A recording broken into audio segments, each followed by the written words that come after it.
ಶಿಕ್ಷಣ, ಸಂಘಟನೆ, ಹೋರಾಟ ಈ ಮೂರು ಬಹಳ ಮುಖ್ಯ. ಶಿಕ್ಷಣ, ಸಂಘಟನೆ, ಹೋರಾಟ ಇವನ್ನು ಮಾಡಿದ್ರೆ ಮಾತ್ರ ನಮ್ಮ ಹಕ್ಕುಗಳನ್ನು ಪಡ್ಕೊಳ್ಳಲಿಕ್ಕೆ ಸಾಧ್ಯ ಆಗ್ತದೆ, ನಮ್ಮ ಹಕ್ಕುಗಳನ್ನು ರಕ್ಷಣೆ ಮಾಡಲಿಕ್ಕೆ ಸಾಧ್ಯ ಆಗ್ತದೆ, ಮತ್ತೆ ಮುಂದೆ ಸಮಾಜವನ್ನು ನಿರ್ಮಾಣ ಮಾಡಲಿಕ್ಕೆ ಸಾಧ್ಯ ಆಗ್ತದೆ ಅಂತಕ್ಕಂಥ ಮಾತುಗಳನ್ನ ತಿಳ್ಕೋಬೇಕಾಗ್ತದೆ. ಶಿಕ್ಷಣ ಇಲ್ಲದೆ ಹೋದರೆ ನಾವು ಸಮಾಜದ ಉದ್ಧಾರ ಆಗಲಿಕ್ಕೆ ಸಾಧ್ಯ ಇಲ್ಲ, ಮುಖ್ಯವಾಗಿ ಬರಲಿಕ್ಕೆ ಸಾಧ್ಯ ಇಲ್ಲ. ಮತ್ತೆ ಮೌಢ್ಯ, ಕದಾಚಾರಗಳು ಇವುಗಳಿಂದ ದೂರ ಆಗಲಿಕ್ಕೆ ಸಾಧ್ಯ ಇಲ್ಲ. ಇದನ್ನು ನಾವು ಅರ್ಥ ಮಾಡ್ಕೋಬೇಕಾಗ್ತದೆ. ಅದಕ್ಕೆ ಮಹರ್ಷಿ ವಾಲ್ಮೀಕಿಯವರು ಕೂಡ ಶಿಕ್ಷಣವನ್ನ ಅವರ ಕುಟೀರದಿಂದಲೇ ಪ್ರಾರಂಭ ಮಾಡಿದ್ರು.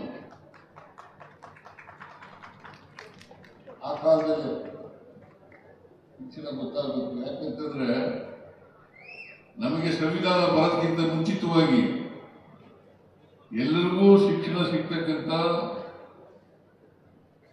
ಸಮಾನ ಅವಕಾಶಗಳು ಇರಲಿಲ್ಲ. ಬಹಳ ವರ್ಷಗಳ ಕಾಲ ನಾವೆಲ್ಲರೂ ಕೂಡ ಶಿಕ್ಷಣದಿಂದ ವಂಚಿತರಾಗಿದ್ದವು. ಸಮಾನ ಅವಕಾಶಗಳು ಇದ್ದಿದ್ರೆ ನಮ್ಮೆಲ್ಲರಿಗೂ ಶಿಕ್ಷಣ ಸಿಗ್ತಾ ಇತ್ತು. ಶಿಕ್ಷಣದ ವ್ಯವಸ್ಥೆ ಇದ್ದೇ ಇದ್ದರಿಂದ ಒಂದು ವರ್ಣಾಶ್ರಮದ ಪ್ರಕಾರ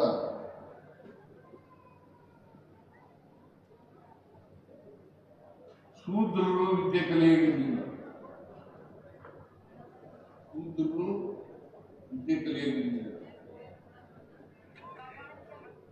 ಪಾಪ ವಾಲ್ಮೀಕಿ ಮಹರ್ಷಿಗಳು ಹೇಗೋ ವಿದ್ಯೆ ಕಲಿತು ಶ್ರೀರಾಮಾಯಣ ಮಹಾಕಾವ್ಯವನ್ನು ಈ ದೇಶಕ್ಕೆ ಕೊಟ್ಟರು. ಬಾಬಾ ಸಾಹೇಬ್ ಅಂಬೇಡ್ಕರ್ ಅವರು ವಿದ್ಯೆ ಕಲಿತದ್ರಿಂದ ಈ ದೇಶಕ್ಕೆ ಬೇಕಾದಂತ ಸಂವಿಧಾನವನ್ನು ಕೊಡ್ಲಿಕ್ಕೆ ಸಾಧ್ಯ ಆಯಿತು.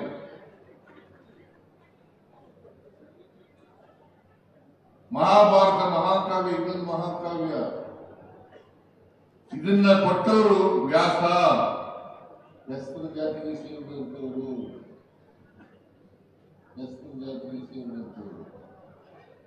ಅದರಿಂದ ನಾವು ಶಿಕ್ಷಣ ಇಲ್ಲದೆ ಹೋದರೆ ಇನ್ನೊಬ್ಬರ ಜೊತೆ ನಾವು ಸ್ಪರ್ಧೆ ಮಾಡಲಿಕ್ಕೆ ಸಾಧ್ಯನೇ ಆಗಲ್ಲ. ಅದಕ್ಕೋಸ್ಕರ ಶಿಕ್ಷಣ ಅತ್ಯಂತ ಅವಶ್ಯ. ನಮ್ಮ ಸರ್ಕಾರ ಶಿಕ್ಷಣಕ್ಕೆ ಹೆಚ್ಚು ಒತ್ತು ಕೊಡ್ತಕ್ಕಂಥ ಕೆಲಸವನ್ನ ಮಾಡ್ತಾ ಇದ್ದೀವಿ. ಮತ್ತೆ ಅವಕಾಶಗಳನ್ನ ಒದಗಿಸ್ಕೊಡ್ತಕ್ಕಂಥ ಕೆಲಸವನ್ನು ಮಾಡ್ತಾ ಇದ್ದೀವಿ. ಮತ್ತು ಎಲ್ಲ ಜನರಿಗೆ, ಯಾರ್ಯಾರು ಸಾಮಾಜಿಕವಾಗಿ ಆರ್ಥಿಕವಾಗಿ ಹಿಂದುಳಿದಿದ್ದಾರೆ ಅವ್ರಿಗೆಲ್ಲರಿಗೂ ಕೂಡ ಆರ್ಥಿಕವಾಗಿ ಸಾಮಾಜಿಕವಾಗಿ ಶಕ್ತಿ ಕೊಡ್ತಕ್ಕಂಥ, ಅವರನ್ನ ಸಬಲೀಕರಣ ಮಾಡತಕ್ಕಂಥ ಕೆಲಸವನ್ನು ಮಾಡ್ತಾರೆ. ಇದನ್ನ ಪ್ರತಿಯೊಬ್ಬರು ಕೂಡ ಅರ್ಥ ಮಾಡ್ಕೋಬೇಕಾಗ್ತದೆ. ಬಾಬಾ ಸಾಹೇಬ್ ಅಂಬೇಡ್ಕರ್ ಅವರು ಒಂದು ಮಾತನ್ನ ಹೇಳ್ತಾರೆ,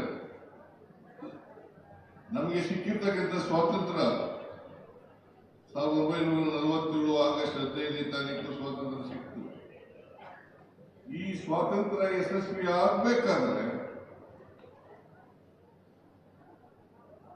ಆಗ್ಬೇಕಾದ್ರೆ ಪ್ರತಿಯೊಬ್ಬರೂ ಕೂಡ ಸಾಮಾಜಿಕವಾಗಿ ಆರ್ಥಿಕವಾಗಿ ಸ್ವಾತಂತ್ರ್ಯ ಸಿಕ್ಕಿದಾಗ ಮಾತ್ರ ಸ್ವಾತಂತ್ರ್ಯ ಸಿಕ್ಕಿದ್ದಕ್ಕೆ ಸಾರ್ಥಕ ಆಗ್ತದೆ. ಅವರು ಇನ್ನೂ ಒಂದು ಮಾತನ್ನ ಕಾನ್ಸ್ಟಿಟ್ಯೂಯೆಂಟ್ ಅಸೆಂಬ್ಲಿನಲ್ಲಿ ಭಾಷಣ ಮಾಡ್ತಾ ಹೇಳಿದ್ರು. ಅದೇನಪ್ಪಾ ಅಂತಂದ್ರೆ, ಈಗ ನಮಗೆ ರಾಜಕೀಯ ಸ್ವಾತಂತ್ರ್ಯ ಸಿಕ್ಕಿದೆ, ಆದರೆ ಸಾಮಾಜಿಕ ಆರ್ಥಿಕ ಸ್ವಾತಂತ್ರ್ಯ ಸಿಕ್ಕಿಲ್ಲ. ಸಾಮಾಜಿಕ ಆರ್ಥಿಕ ಸ್ವಾತಂತ್ರ್ಯ ಸಿಕ್ಕಿದಾಗ ಮಾತ್ರ ನಾವೆಲ್ಲರೂ ಕೂಡ ಮುಖ್ಯವಾಗಿ ಬರಲಿಕ್ಕೆ ಸಾಧ್ಯ ಆಗ್ತದೆ.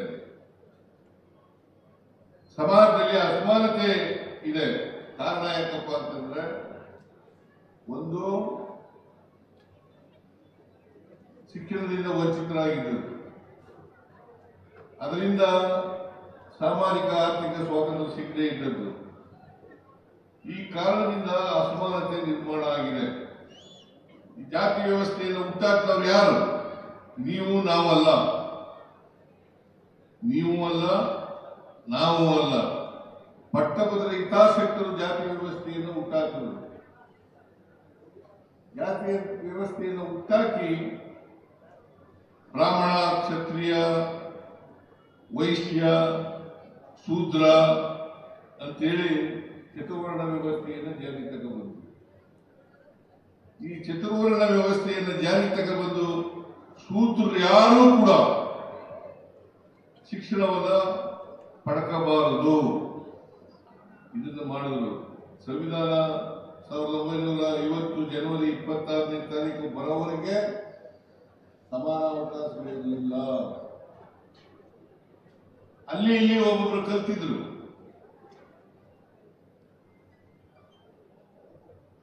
ಹಾಗಾಗಿ ಕೆಲವರು ಶಿಕ್ಷಣವನ್ನು ಪಡ್ಕೊಂಡಿದ್ರು, ಇನ್ ಕೆಲವರು ಬಹುಸಂಖ್ಯಾತ ಜನ ಶಿಕ್ಷಣದಿಂದ ವಂಚಿತರಾಗಿದ್ದರು. ಹಾಗಾಗಿ ಸಮಾಜದಲ್ಲಿ ಅಸಮಾನತೆ ಇದೆ ಅಂತಕ್ಕಂಥ ಮಾತುಗಳನ್ನು ಹೇಳಲಿಕ್ಕೆ ಬಯಸ್ತಾ ಇದ್ದೇನೆ. ಸಾಮಾಜಿಕವಾಗಿ ಸಬಲರಾಗಬೇಕು, ಆರ್ಥಿಕವಾಗಿ ಸಬಲರಾಗಬೇಕು. ಆಗ ಮಾತ್ರ ಜಾತಿ ವ್ಯವಸ್ಥೆ ಹೋಗ್ಲಿಕ್ಕೂ ಕೂಡ ಕಾರಣ ಆಗ್ತದೆ. ಇಲ್ಲದೆ ಹೋದರೆ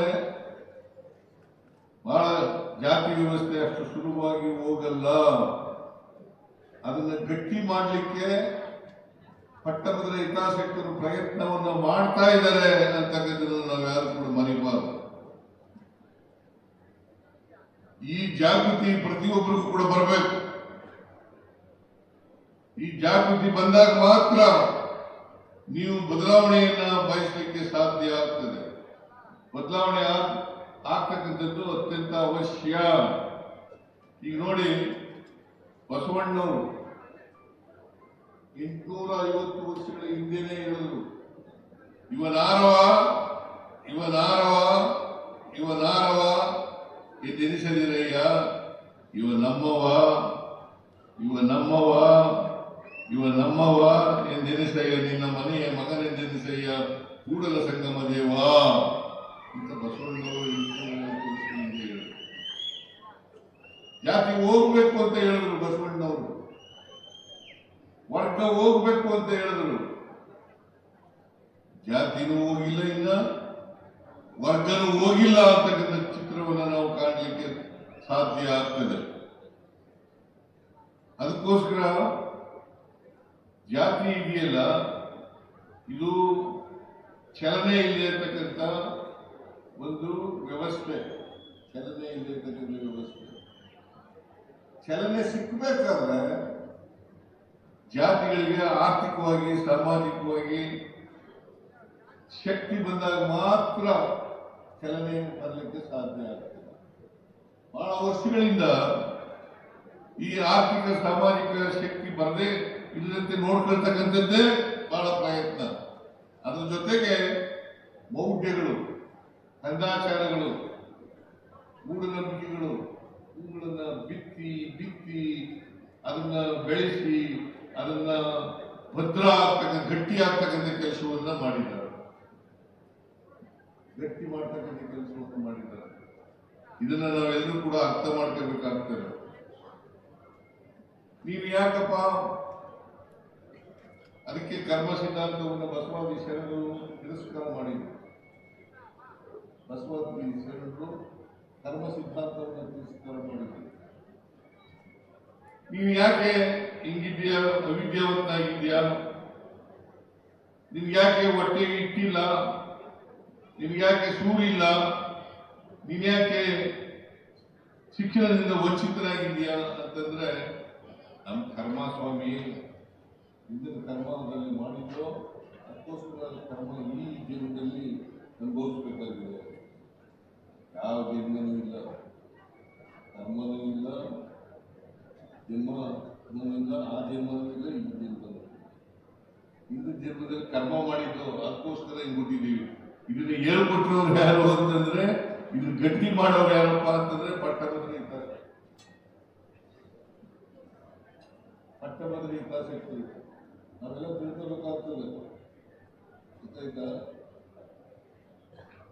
ಪಟ್ಟಭದ್ರ ಹಿತಾಸಕ್ತರು ಗಟ್ಟಿ ಮಾಡಿಬಿಟ್ಟಿದ್ದಾರೆ. ಹಾಗಾದ್ರೆ ನಮ್ಮ ಮನೆಯಲ್ಲಿ ಆ ಜನ ನಾವು ಅಣ್ಣ ತಂದಿರು, ಆ ಅಕ್ಕ ತಂಗಿಯರು, ಅಣ್ಣ ತಂದಿರು, ಇಬ್ರು ಅಕ್ಕದಿರು ಅವಿದ್ಯಾವಂತರು. ನಮ್ಮ ಅಣ್ಣ ಒಬ್ಬ ಮಾತ್ರ 4ನೇ ತರಗತಿಯವರೆಗೆ ಓದಿದ್ದ. ಇನ್ನಿಬ್ರು ತಂದಿರು ಅವರು ಓದ್ಲಿಲ್ಲ. ನಾವೊಬ್ಬ ಲಾಯರ್ ಆದೆ, ವಿದ್ಯಾವಂತನಾದೆ. ಈ ವಿದ್ಯಾವಂತನಾದ್ರಿಂದ ಮುಖ್ಯಮಂತ್ರಿನೂ ಆದೆ. ಒಂದು ವೇಳೆ ನಾವು ವಿದ್ಯಾವಂತನಾಗಿರ್ಲಿಲ್ಲ ಅಂತಂದ್ರೆ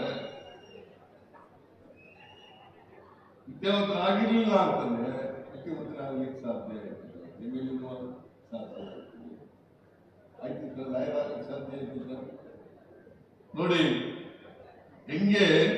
ಹಾಗಾದ್ರೆ ಬ್ರಹ್ಮ ಮಾತ್ರ ನನ್ನ ಮನೇಲಿ ಬರ್ಬಿಟ್ಟಿದ್ದ, ನೀನು ವಿದ್ಯಾವಂತನಾಗು ಅಂತ ಮಾತ್ರ ಬರ್ತಿದ್ದ, ನಾನು ಉಳಿದವರಿಗೆಲ್ಲ ಅವಿದ್ಯಾವಂತರಾಗುವಂತ ಬರ್ಬಿಟ್ಟ. ಬರೀಲಿಕ್ಕೆ ಸಾಧ್ಯನೇ ಇಲ್ಲ, ಬರೀಲಿಕ್ಕೆ ಸಾಧ್ಯನೇ ಇಲ್ಲ. ಇಂಥದ್ದೆಲ್ಲ ಹುಟ್ಟಾಕ್ಬಿಟ್ಟಿದ್ದಾರೆ.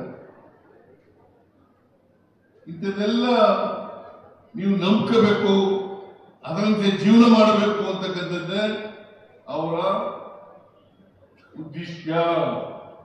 ಇದನ್ನ ನಾವು ಅರ್ಥ ಮಾಡ್ಕೋಬೇಕಾಗ್ತದೆ. ಅದಕ್ಕೋಸ್ಕರ ನಾವೆಲ್ಲರೂ ಕೂಡ ಶಿಕ್ಷಣವನ್ನು ಕಲಿಯಲೇಬೇಕು, ಶಿಕ್ಷಣ ಪಡ್ಕೊಳ್ಳಲೇಬೇಕು. ಅದಕ್ಕೆ ನಾನು ಅವಕಾಶಗಳನ್ನ ಕಲ್ಪಿಸ್ಕೊಡ್ಬೇಕು ಅಂತೇಳಿ ಪರಿಶಿಷ್ಟ ಜಾತಿ ಪರಿಶಿಷ್ಟ ವರ್ಗದವರಿಗೆ ಇದರಲ್ಲಿ ಇತ್ತು SSP ಸ್ಪೆಷಲ್ ಕಂಪೋನೆಂಟ್ ಪ್ಲಾನು, ಈಗಲೂ ಮೂಲಕ್ಕಿಂತ ಹಿಂದೆನೂ ಇತ್ತು. ಆಗ ದುಡ್ಡು ಎಷ್ಟಪ್ಪ ಖರ್ಚಾಯ್ತಿರೋದು ಅಂತಂದ್ರೆ ಸುಮಾರು 6,000 ರಿಂದ 7,000 ಕೋಟಿ ರೂಪಾಯಿ. 6,000 ರಿಂದ 7,000 ಕೋಟಿ. ನಾನು ಯೋಚನೆ ಮಾಡಿದೆ, ಆಜ್ಞೆ ಇಲ್ಲೇ ಕೂತಿದ್ದಾನೆ,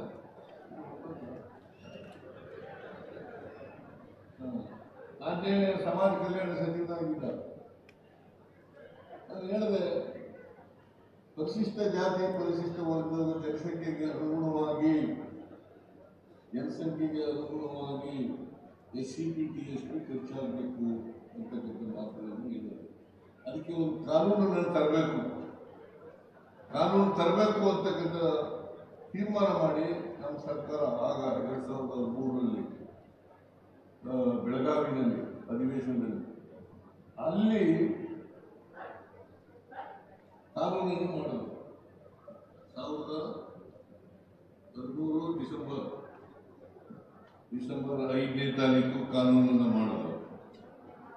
ಆ ಕಾನೂನು ಮಾಡೋದ್ರಿಂದ ಇವತ್ತು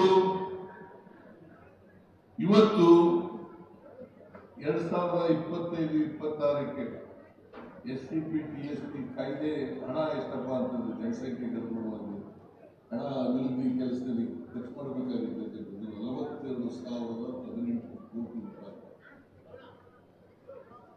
6,000 ಇತ್ತು, ಇವತ್ತು 42,018 ಕೋಟಿ. ಸ್ವಲ್ಪ ನ್ಯೂನತೆಗಳಿರ್ಬೋದು, ಇಲ್ಲ ಅಂತ ನಾನು ಹೇಳಕ್ ಹೋಗಲ್ಲ. ಆ ನ್ಯೂನತೆಗಳನ್ನು ಸರಿಪಡಿಸ್ತಕ್ಕಂಥ ಪ್ರಾಮಾಣಿಕ ಪ್ರಯತ್ನವನ್ನ ಮಾಡ್ತೇವೆ ಅನ್ನತಕ್ಕಂಥ ಮಾತುಗಳನ್ನ ಈ ಸಂದರ್ಭದಲ್ಲಿ ಹೇಳಲಿಕ್ಕೆ ಬಯಸ್ತಾ ಇದ್ದೇನೆ. ಭಾರತೀಯ ಜನತಾ ಪಕ್ಷದವರು ಬಹಳ ಹೇಳ್ತಾರೆ, 4 ವರ್ಷ ಅಧಿಕಾರದಲ್ಲಿದ್ದರು. 4 ವರ್ಷ ಅಧಿಕಾರದಲ್ಲಿದ್ದ ಅವರು ಒಟ್ಟು SCP TSP ಖರ್ಚು ಮಾಡಿದಂತ ಹಣ 1,10,000 ಕೋಟಿ 4 ವರ್ಷದಲ್ಲಿ. ನಾವು 3 ವರ್ಷದಲ್ಲಿ ಖರ್ಚು ಮಾಡಿರ್ತಕ್ಕಂಥ ಹಣ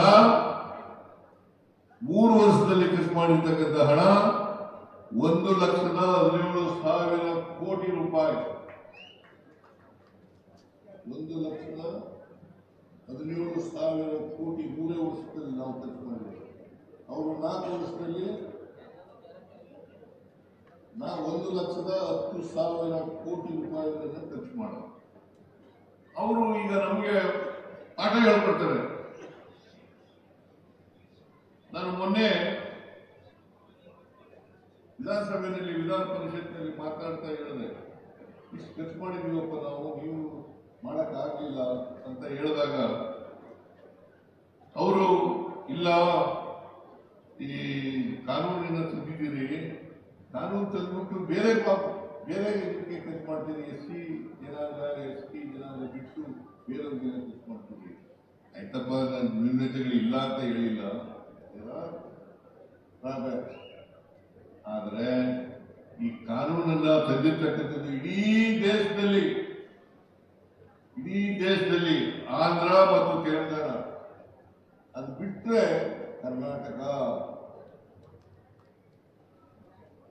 ಕರ್ನಾಟಕ ಇದನ್ನ ಅರ್ಥ ಮಾಡ್ಕೋಬೇಕಾಗ್ತದೆ.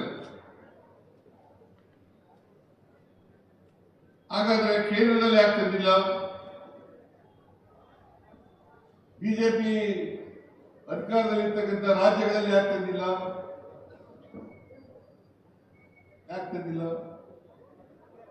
ಇದನ್ನ ತಿಳ್ಕೋಬೇಕು.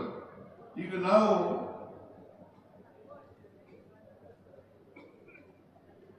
ಪ್ರಮೋಷನ್ ಇನ್ ರಿಸರ್ವೇಶನ್ ಮಾಡಿದ್ದು, ಯಾರೋ ಚೀಫ್ ಸೆಕ್ರೆಟರಿ ಇಲ್ಲ ಎಂಬುದು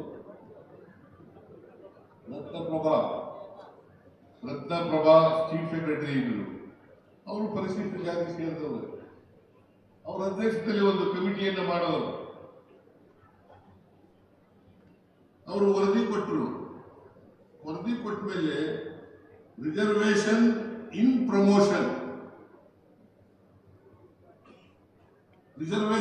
ಪ್ರಮೋಷನ್ ನಾವು ಒಂದು ಕಾಯ್ದೆ ಮಾಡೋದು. ಇಡೀ ದೇಶದಲ್ಲಿ ಎಲ್ಲೂ ಕಾಯ್ದೆ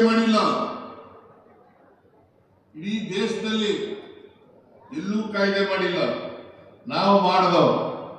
ಅದರಿಂದ ಪರಿಶಿಷ್ಟ ಜಾತಿಯವರು, ಪರಿಶಿಷ್ಟ ವರ್ಗದವರು ರಿಸರ್ವೇಶನ್ ಇನ್ ಪ್ರಮೋಷನ್ ಅನ್ನ ಪಡ್ಕೊಳ್ಳಲಿಕ್ಕೆ ಸಾಧ್ಯ ಆಯಿತು.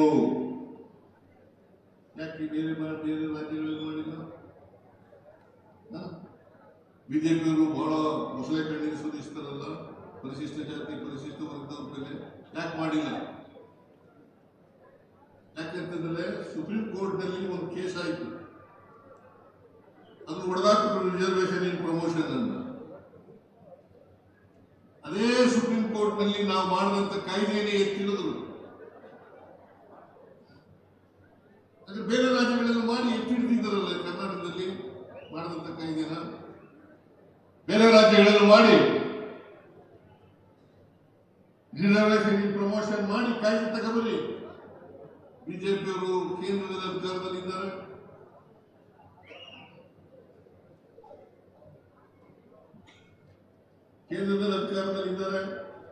ಯಾಕೆ ಮಾಡಲ್ಲ? ಇದನ್ನ ನಾವೆಲ್ಲರೂ ಕೂಡ ತಿಳ್ಕೊಳ್ಬೇಕು, ಮತ್ತೆ ಇದಕ್ಕೆ ಒತ್ತಾಯವನ್ನ ಮಾಡಬೇಕು ಅಂತಕ್ಕಂಥ ಮಾತುಗಳನ್ನು ನಿಮಗೆ ತಿಳಿಸ್ತಕ್ಕಂಥ ಕೆಲಸವನ್ನು ಮಾಡ್ತಾ ಇದ್ದೇನೆ.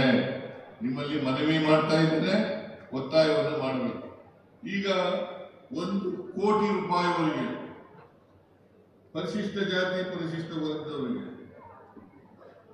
ಕಾಂಟ್ರಾಕ್ಟ್ಗಳಲ್ಲಿ ಮೀಸಲಾತಿಯನ್ನು ಮಾಡಿದ್ದೀವಿ. ಯಾಕೆ ಬೇರೆ ರಾಜ್ಯಗಳಲ್ಲಿ ಮಾಡಿಲ್ಲ?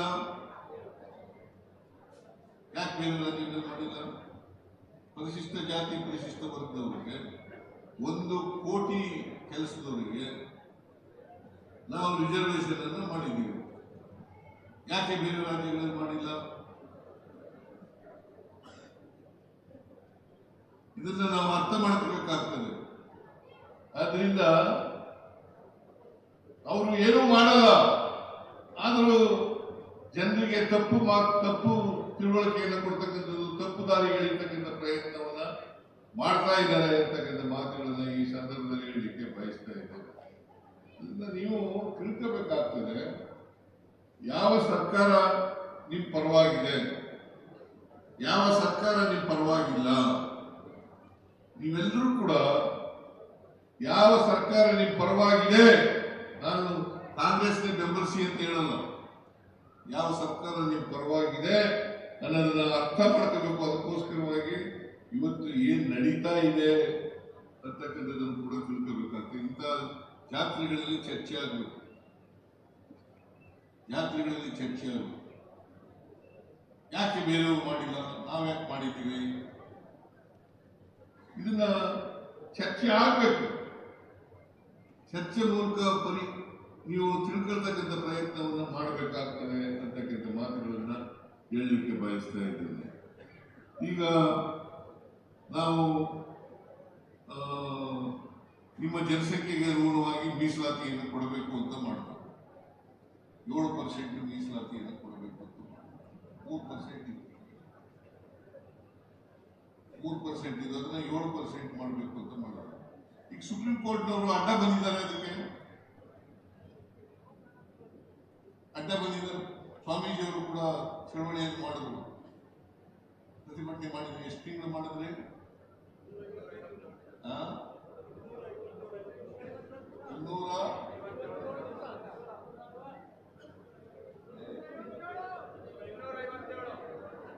257 ದಿನ ಪ್ರತಿಭಟನೆ ಮಾಡಿದ್ರು. ನಾನು 2 ಸಾರಿ ಹೋಗಿದ್ದೆ.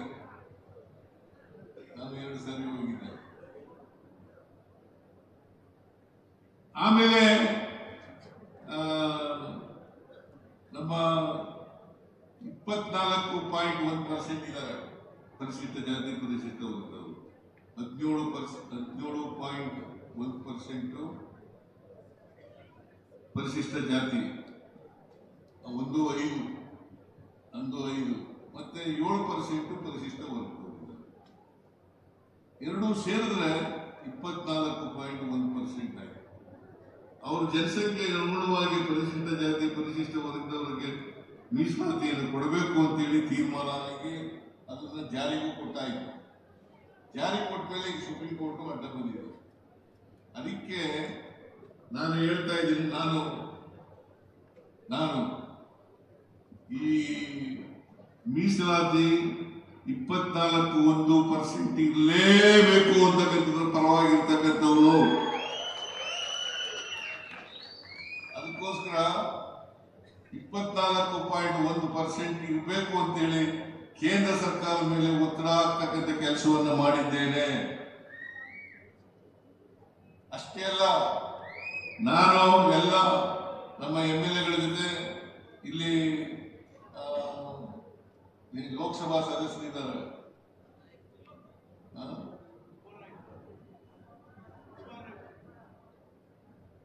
ನಾಯಕರು,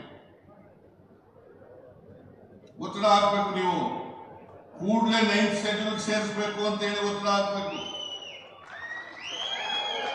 ನಾನು ಡೆಲ್ಲಿಗೆ ಬರ್ತೀನಿ, ದಿಲ್ಲಿಗೆ ಬಂದು ಸಂಬಂಧಪಟ್ಟಂತ ಮಂತ್ರಿಗಳಿಗೆ 9th ಶೆಡ್ಯೂಲ್ ಸೇರಿಸಲೇಬೇಕು ಅಂತಕ್ಕಂಥ ಪ್ರಯತ್ನವನ್ನು ಮಾಡ್ತಾ ಇದ್ದೀನಿ.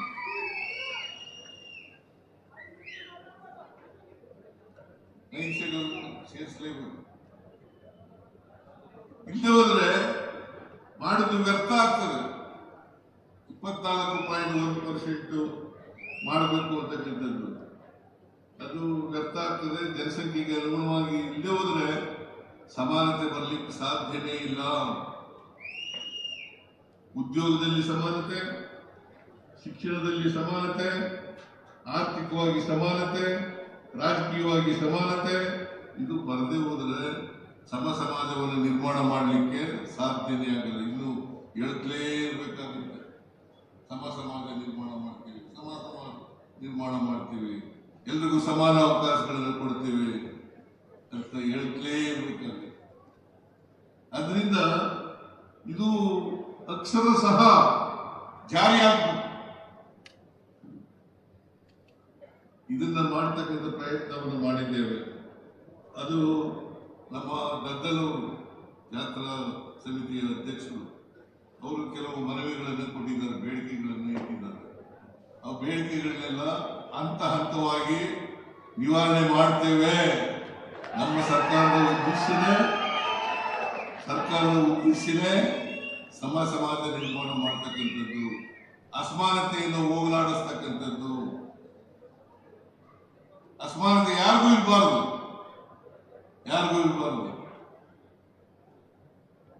ಅಸಮಾನತೆ ಎಲ್ಲ ಜನಾಂಗದವರು. ಅದಕ್ಕೆ ಈಗ ನಾವು ಗ್ಯಾರಂಟಿ ಯೋಜನೆಗಳನ್ನು ಮಾಡಿದ್ದೀವಿ. ಅದರಲ್ಲಿ ಈ ಪಕ್ಷದವರು ಕೊಡಬೇಕು, ಆ ಪಕ್ಷದವರು ಕೊಡಬೇಕು ಅಂತ ಮಾಡಿದ್ದೀವ, ಈ ಜನಾಂಗದವರು ಕೊಡಬೇಕು, ಆ ಜನಾಂಗದವರು ಕೊಡಬೇಕು ಅಂತ ಮಾಡಿದ್ದೀವ. ಶಕ್ತಿ ಯೋಜನೆ ಅಂತ ಒಂದು ಕಾರ್ಯಕ್ರಮ ಇದೆ, ಅದು ಗ್ಯಾರಂಟಿ ಯೋಜನೆ. ಫ್ರೀಯಾಗಿ ಬಸ್ಗಳಲ್ಲಿ ತಿರುಗಾಡೋದು, ಇಂಥ ಜಾತಿಯಲ್ಲಿ ಮಾಡಬೇಕು ಅಂತ ಇದ್ದೀವ. ಎಲ್ಲ ಜಾತಿಯವರು, ಎಲ್ಲ ವರ್ಗದವರು, ಎಲ್ಲರೂ ಫ್ರೀಯಾಗಿ ತಿರುಗಾಡ್ತಾ ಇದ್ದಾರೆ. ಕಾರಣ ಯಾಕಪ್ಪ ಅಂತಂದ್ರೆ ಅಸಮಾನತೆಯನ್ನು ಹೋಗಲಾಡಿಸ್ತಾರೆ. ಗೃಹಲಕ್ಷ್ಮಿ ಮನೆ ಯಜಮಾನಿಗೆ ಯಾರು BPL ಕಾರ್ಡ್ ಒಳಗಡೆ ಇರ್ತಾರೆ ಅವರೆಲ್ಲರಿಗೂ ಕೂಡ 2,000 ರೂಪಾಯಿ ತಿಂಗಳು ಕೊಡ್ತಕ್ಕಂಥ ಕಾರ್ಯಕ್ರಮ. ಅದು ಇಂಥ ಜಾತಿ ಏನ್ ಬಿಜೆಪಿ ತಗೊಳ್ಳಲ್ವಾ?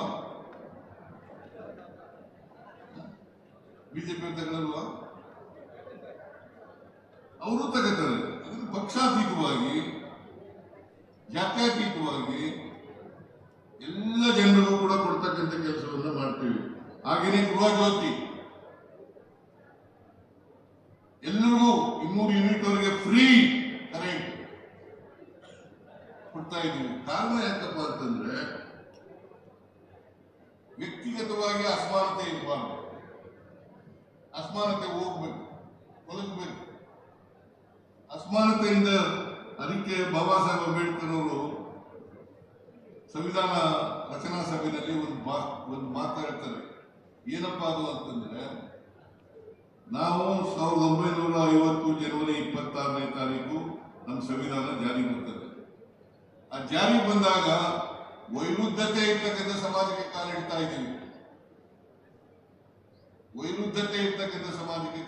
ಇದ್ದೀವಿ. ಆರ್ಥಿಕ ಅಸಮಾನತೆ ಇದೆ, ಸಾಮಾಜಿಕ ಅಸಮಾನತೆ ಇದೆ. ಇಂಥ ಸಮಾಜಕ್ಕೆ ಕಾಲಿಡ್ತಾ